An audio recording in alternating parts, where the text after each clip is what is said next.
Crimson Nirnroot. You know, that is an exceedingly rare plant. They only grow down here, and not in abundance. It certainly makes one wonder, why only in Blackreach?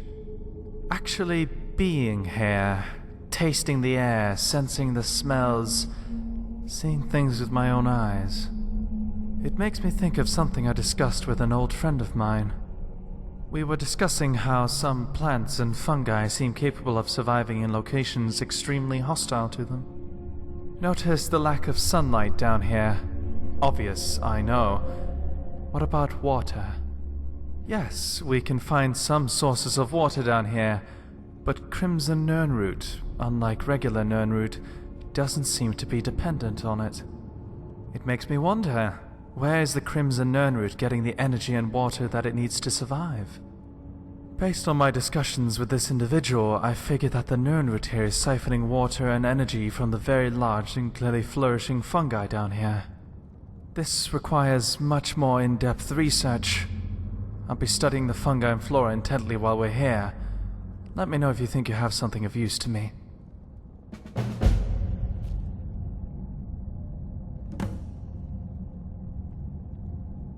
I am ready. Ah, Sinderion. He's a bit before my time. I suppose he is an alchemist of note. His main obsession was Nirnroot. He did make quite a few strides in our understanding of the plant, as I recall. Let's see here.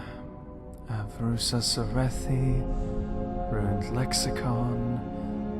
Ah, here.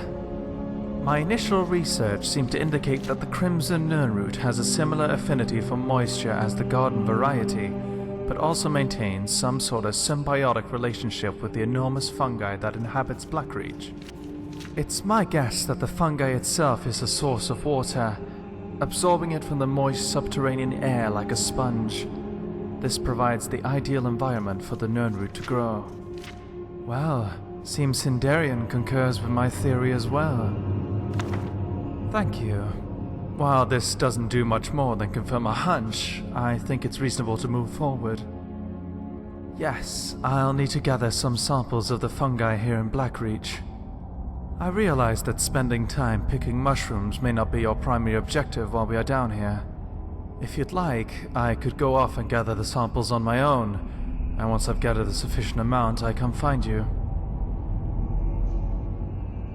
I shouldn't have too much trouble finding you when I'm done. Clairvoyance has been pretty reliable so far.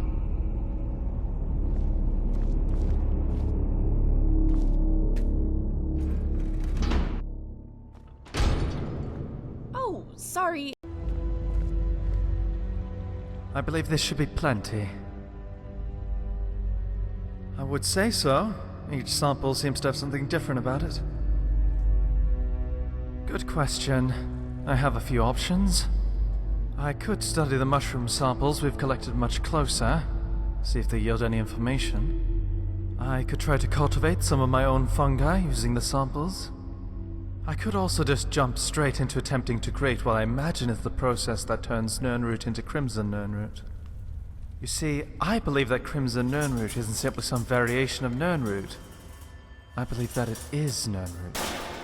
There must be some sort of chemical process happening when the Nirnroot is siphoning water and energy from the mushroom. This process turns the Nirnroot red in color and makes its alchemical properties much more potent.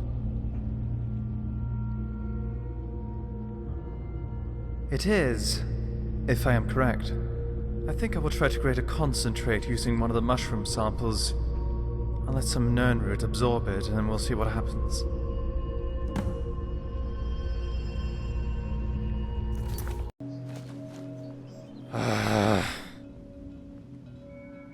Badly. The Nirnroot completely refuses to absorb any of the mushroom concentrate. I've tried injecting it directly into the plant, but it just ejects it almost immediately. Combining the mushroom and the Nirnroot for a potion results in little other than sludge.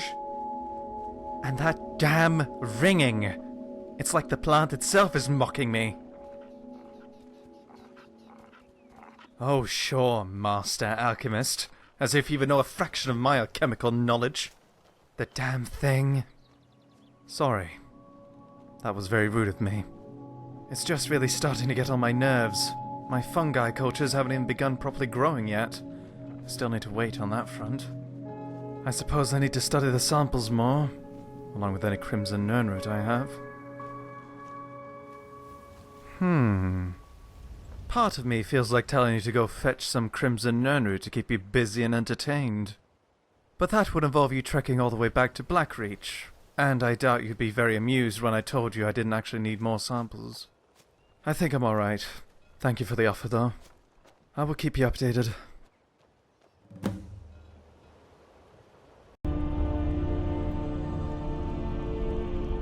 Ah, yes, I was supposed to keep you informed, wasn't I?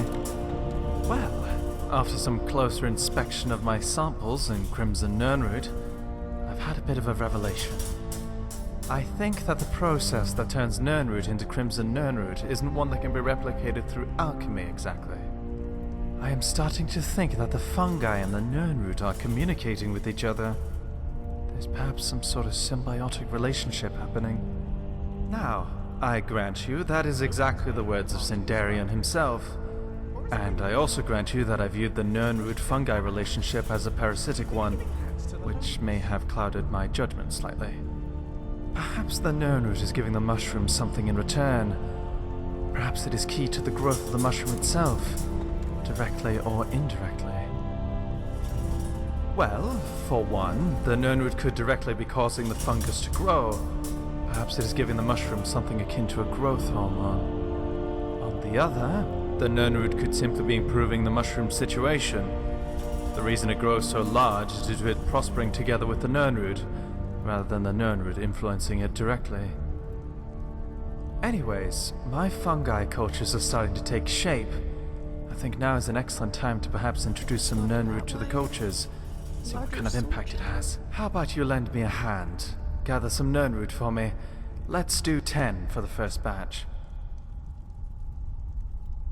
Ah, enthusiasm. Good. It would be most helpful. Let me know when you have the lot. Ah, perfect. I'll get to introducing these right away. I will update you as soon as anything interesting happens. Take care.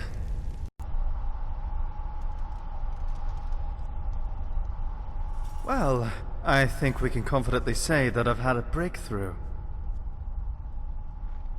Something quite interesting indeed. How's this for results? Indeed it is. This is the first instance in history of anyone managing such a feat. It didn't take too long for the fungi and Nirnroot to cooperate. Already after the first hour I could notice signs of red permeating the Nirnroot.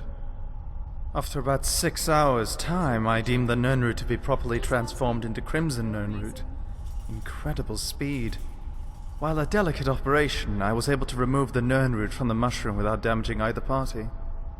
The mushroom doesn't look worse for wear, though I imagine it'd be more than willing to pair up with any new Nirnroot that is introduced. I've yet to see serious growth of the stem and pileus, though that is preferable. It'd hardly be practical to carry a giant mushroom around. I'm going to maintain my Crimson Nirnroot farm for my own benefit. Having easy access to Crimson Nirnroot is both beneficial to my chemical pursuits and allows for a reliable income stream. Don't worry though, I would be able to accommodate you, should you be in need for some Crimson Nirnroot yourself. I figure I can spare enough space for about 10 Nirnroot. Just provide me with the necessary Nirnroot and allow the appropriate time for the Nirnroot to be transformed. You're most welcome. Oh, and I suppose that I need to remind you that this particular discovery stays between us,